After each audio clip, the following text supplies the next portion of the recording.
एक भाई होने के नाते आपको समझाना मेरा धर्म था और मेरा कर्तव्य आपके संकट का निवारण करना है। मेरे कटु शब्दों को क्षमा करना बड़े भैया। ये समय बातों का नहीं, बाणों का है। मुझे विजयी होने का आशीर्वाद नहीं देंगे भैया? सहस्त्र वर्ष बीत गए, परंतु तुम अपने भाई को न जान पाए। मैं वो रावण हूं जिसके मन में अपने विश्वासघाती भाई विभीषण के लिए भी आयुष्मान भव का आशीर्वाद है। और तुम एक बार निर्णय कर लो तो इस संसार में कौन तुम्हें रोक सकता है। जाओ और काल बनकर बरसो और जीत की हुंकार के साथ लौटना। भैया, आप केवल शुभ समाचार की प्रतीक्षा कीजिए। मैं आपका और लंका का मान झुकने नहीं दूंगा। आज इस युद्ध और उस वनवासी का अंत निश्चित है। ये कुंभकर्ण का वचन है भैया। मेरे रक्त का एक एक बूंद आपके लिए लड़ेगा। मेरा एक एक अंग अपने लंकेश को विजय दिलाने के लिए लड़ेगा। विजयी भव, विजयी भव।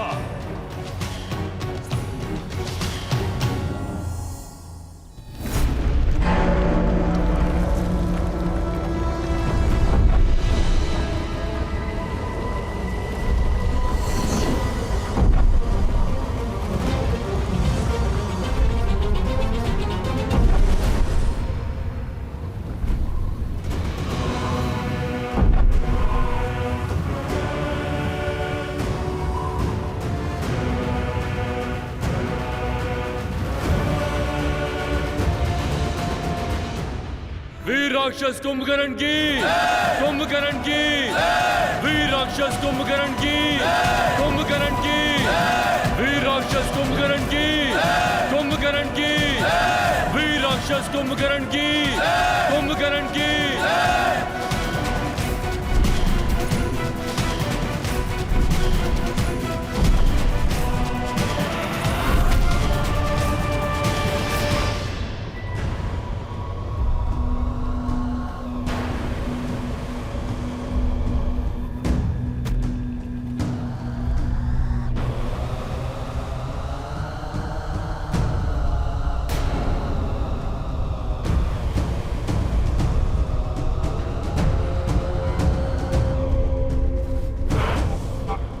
ये भूमि क्यों कांप रही है? जैसे कोई भूकंप धरा पर फैलने को आतुर है। अर्थात ये नाद पदचाप है। लगता है दशानन ने 6 माह की निद्रा पूरी होने से पहले ही कुंभकर्ण को उठा दिया। रावण ने अधीर होकर स्वयं अपने विनाश को ललकारा है। अब कुंभकर्ण ना अजय है ना अमर। आपकी योजना सफल हुई प्रभु, किंतु क्षमा प्रभु, वरदान का कवच ना होने के पश्चात भी कुंभकर्ण बहुत बड़ा संकट है। आज बल में उसका कोई सानी नहीं। यदि वो चाहे तो एक ही दिन में हमारी संपूर्ण सेना और इस युद्ध को समाप्त कर सकता है।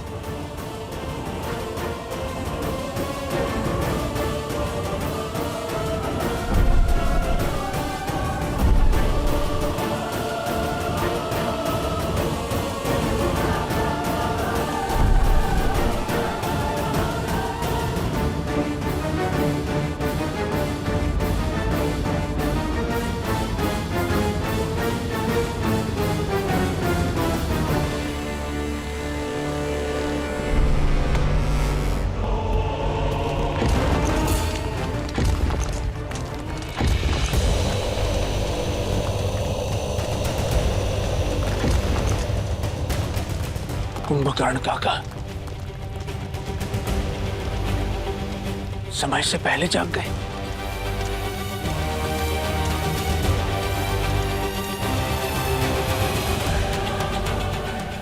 अनंत शक्ति के स्वामी साक्षात कुंभकर्ण उतर रहे हैं युद्ध भूमि में। अब युद्ध भूमि से कुछ आएगा तो वानरों की चित्कार और तुम्हारे राम की अंत की सूचना। सुना है सहस्त्र गजों से भी अधिक बल है उनमें। अब सूर्यास्त तक ये युद्ध भी समाप्त हो जाएगा और तुम्हारा राम भी। उत्सव मनाने के लिए सज रहो सखियों। लंकेश का सबसे बड़ा बल युद्ध भूमि की ओर जा रहा है। तुम्हें जीत का शंखनाद सुनाई दे रहा है और मुझे हार का नाद। तुम्हें बल का अर्थ दिखाई दे रहा है और मुझे उसमें निर्बलता का अनर्थ। तुम्हें रावण का ताप दिखाई दे रहा है और मुझे श्री राम का तेज। सत्य कहा तुमने। रावण का बल युद्ध भूमि में जा रहा है और अब कभी लौटेगा नहीं।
कहाँ है तुम्हारा श्री राम?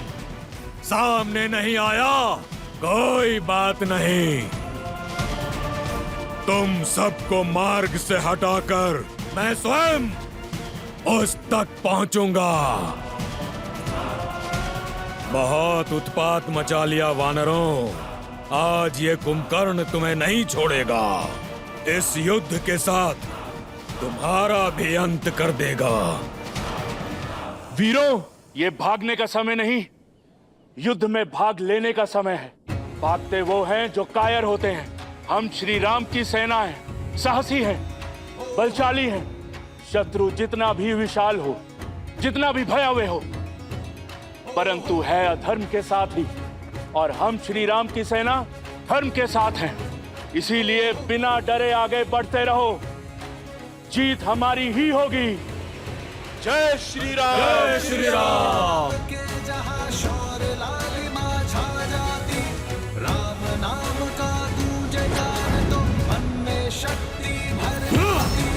अंगद!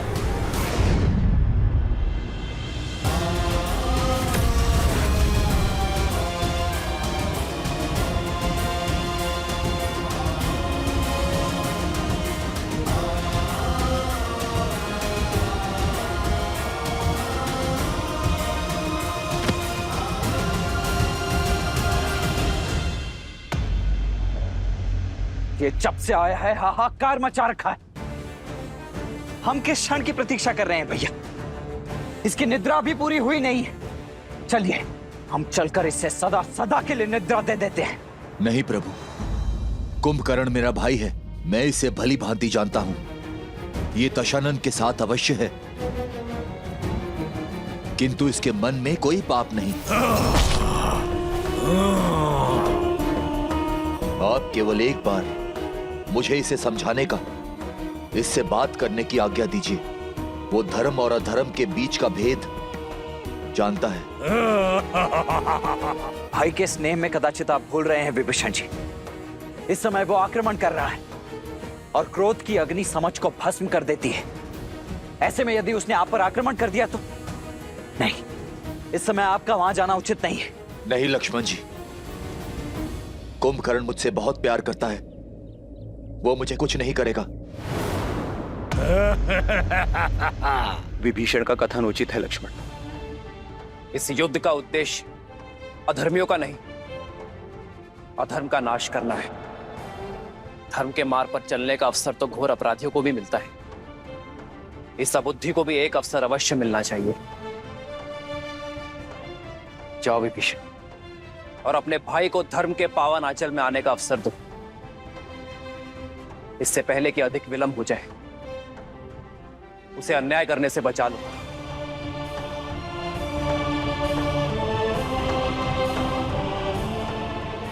किंतु भैया ये लक्ष्मण,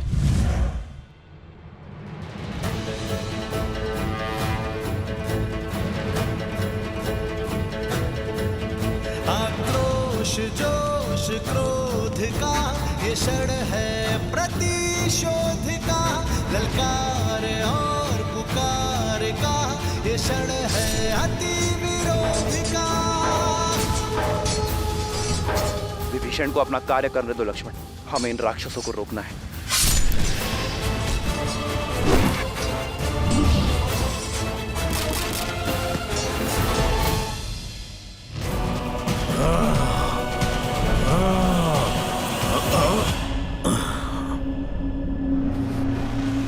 कुंभकर्ण भैया,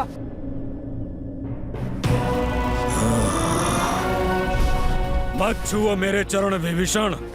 धर्म के पथ पर चलने वालों को अधर्मियों से आशीर्वाद कहाँ मिलता है। आज भले ही हम दोनों अलग दिशाओं में खड़े हैं, किंतु है तो भाई ही ना। क्या आपने इस छोटे भाई को बात करने का एक अवसर भी नहीं देंगे?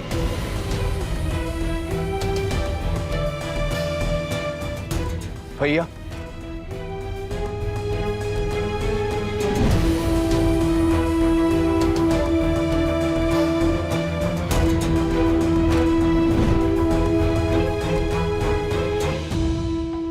कभी सोचा नहीं था जिस भाई को इतने प्रेम से पाला वही हमारे जीवन लेने को आतुर होगा। युद्ध भूमि में शत्रुओं से जा मिलेगा, विश्वासघाती बन जाएगा। तुमने न केवल लंकेश के पीठ पर प्रहार किया है, बल्कि पूरी लंका के विश्वास को तार तार किया है। अपने भैया के विरुद्ध जाना मेरा निर्णय नहीं, नियति थी। मैं तो केवल वही प्रयास कर रहा था जिसके लिए वचनबद्ध था, जिसका आशीर्वाद मैंने ब्रह्मदेव से लिया था। दशानन भैया ने मेरा तिरस्कार किया तो शीश रावण के विरुद्ध खड़ा होगा, उसे राजद्रोही माना जाएगा, उसे मृत्यु का पात्र माना जाएगा। कितनी ही बार दशानन भैया को समझाने का प्रयास किया कि माता सीता को प्रभु श्री राम को सौंप दे और बचा ले इस राक्षस कुल को, किंतु किसी ने मेरी नहीं सुनी। जब लंका से त्याग दिया गया तो प्रभु श्री राम की धर्म की शरण में आना पड़ा। अद्भुत! धर्म के आवरण पर एक भाई का धर्म छिपा रहे हो विभीषण। लंका से निकाल फेंके तो मेरे समीप आते, माता केकसी के पास जाते, या यही बैरागी बन जाते। पर उस वनवासी के पास जाना तो अनिवार्य नहीं था भैया, किंतु इतने वर्ष भैया के साथ उनके साहस का लाभ उठाकर अब साथ छोड़ दिया। यदि भैया ने अधर्म किया है तो उस समय ही उनका साथ क्यों नहीं छोड़ा? जब भैया ने लंका हथियाई थी, कुबेर को निष्कासित किया था, जब तुम चट्टान पर से गिरने वाले थे, भैया छोड़ सकते थे तुम्हारा हाथ, पर नहीं छोड़ा, क्योंकि विष्णु भक्ति सही, परंतु तुम उनके भाई थे। वाद विवाद, धर्म अधर्म की बात बाद में, सर्वप्रथम भाई का धर्म निभाना चाहिए था तुम्हें। भैया को नारायण तक ले जाने का संकल्प करने वाले जब अवसर सिद्ध हुआ तो एक नर का हाथ पकड़कर उसे अपना नारायण मान लिए, उसके चरणों में जा छिपे, इसलिए कि उसने तुम्हें लंका का नया राजा लंकेश बना देने का लालच दिया।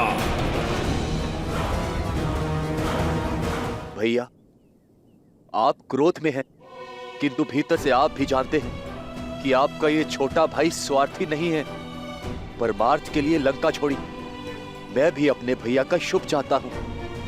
यदि आप भी अधर्म के विरुद्ध हैं, तो ये विध्वंस क्यों भैया?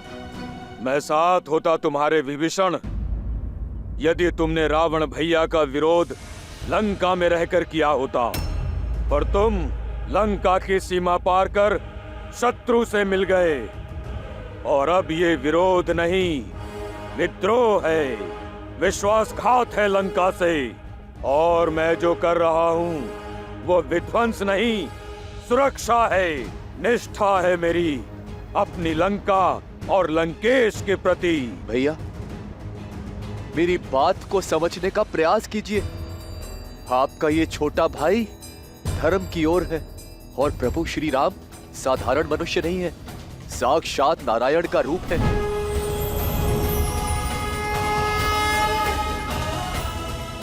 और माता सीता देवी लक्ष्मी का रूप।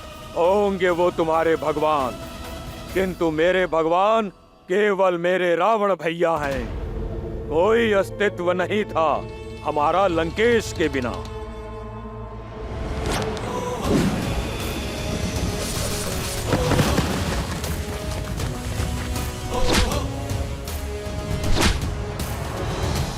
ना मेरे पास तुम्हारी भांति ज्ञान है, ना भैया की भांति बड़ा स्वप्न। मैं केवल इतना जानता हूँ कि मेरा पूरा जीवन दशानन का ऋणी है। मेरा जीवन उनका है और श्वास भी, और मैं अंतिम श्वास तक लंकेश की ढाल कवच बन के रहूंगा। मेरे भाई के लिए मेरा अंग अंग लड़ेगा, तुमसे भी और तुम्हारे उस वनवासी नर से भी, जिसे तुम सिंहासन के लालच में नारायण समझ बैठे हो। नहीं भैया, मुझे राजपाट, पद, प्रतिष्ठा किसी का लोभ नहीं।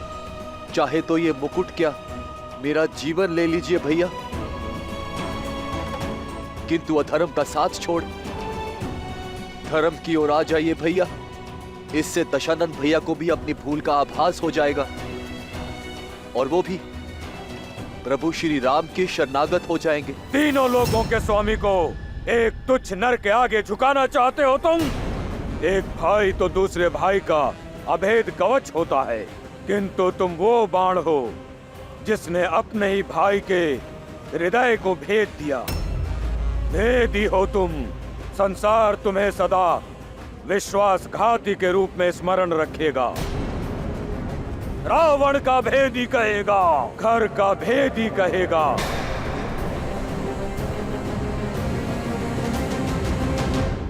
यदि ऐसा है तो स्वीकार है। नारायण भक्ति की सम्मान के लिए मुझे ये अपमान भी स्वीकार है भैया।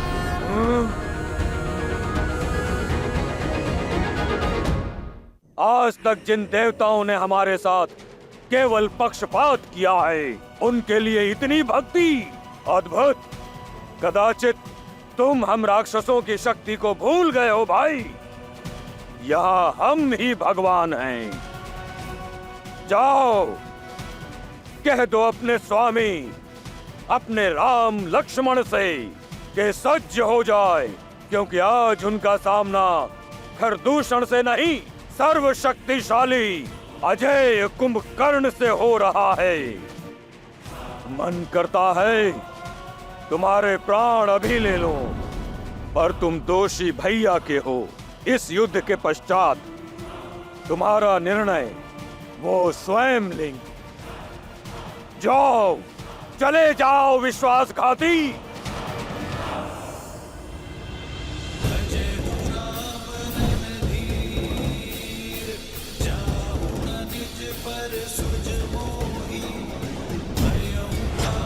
बस वीर राम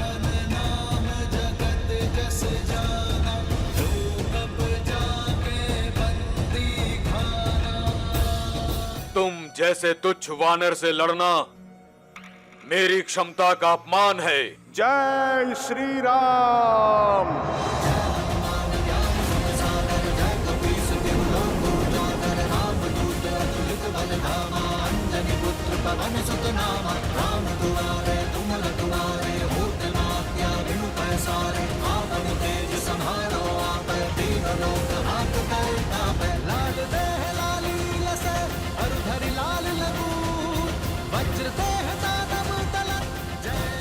हो कौन तुम?